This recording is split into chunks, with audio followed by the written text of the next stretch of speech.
High court ఎన్నిసార్లు తిట్టిందండి? ఈ హైడ్రాతోని weekends పని చేసుకుంటా, శనివారాలు ఆదివారాలు పని చేసుకుంటా, కోర్టు సెలవు దినాల నాడు హైడ్రాతో మీరు కొడుతున్నారు పేదల ఇండ్లు, ఇంకోసారి పిచ్చి పిచ్చి చేస్తే హైడ్రాను రద్దు చేసి పారిస్తాను కూడా హైకోర్టు చెప్పలేదా? అయినా మీకు బుద్ధి రాదా నీ ప్రభుత్వానికి?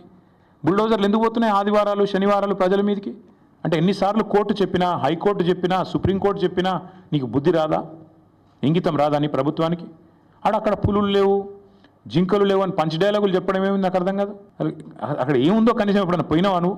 పిల్లలు చెప్తున్నారు ఈరోజు ఫుట్బాల్ ఆడడానికి వచ్చినాడు, భూముల మీద కన్నేసినాడు, ఇప్పుడు మమ్మల్ని ఫుట్బాల్ ఆడుతున్నాడు, మా భూములు గుంజుకుంటున్నాడు అని పిల్లలు చెప్తా ఉన్నారు. నేనేమంటా ఉన్నా అంటే రేవంత్ రెడ్డి గారిని, ప్రజాపాలన అంటే విద్యార్థుల జుట్టు లాగడం, ఆడపిల్లల బట్టలు చింపడం, ఒక న్యాయం కోసం వాళ్ళ పాపం వాళ్ళు ఒక ఇంచు భూమి వాళ్ళదా, ప్రైవేట్ భూమి ఏమన్నా?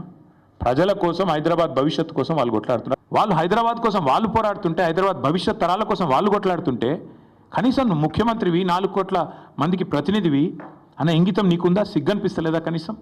డబ్బు కోసం ఇంత దిగజారాలా? 14,000 ఎకరాల హైదరాబాద్ ఫార్మా సిటీ అని చెప్పి ఒక గ్రీన్ ఫార్మా సిటీ కడతామని చెప్పి మేము సేకరించాం.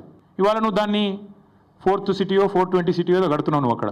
నేను అడుగుతున్నా, మరి అక్కడ 14,000 ఎకరాలు నీ చేతిలో ఉన్నప్పుడు, మేము వడ్డిచ్చిన విస్తరలాగా నీ చేతిలో పెట్టినప్పుడు ఈ 400 ఎకరాల మీద ఎందుకు పడ్డావు? అక్కడ 14,000 ఎకరాల్లో కట్టచ్చు కదా నువ్వు కట్టే ఐటీ పార్కులు, నువ్వు కట్టబోయే ఏఐ సిటీ, నువ్వు కట్టబోయే ఫ్యూచర్ సిటీ.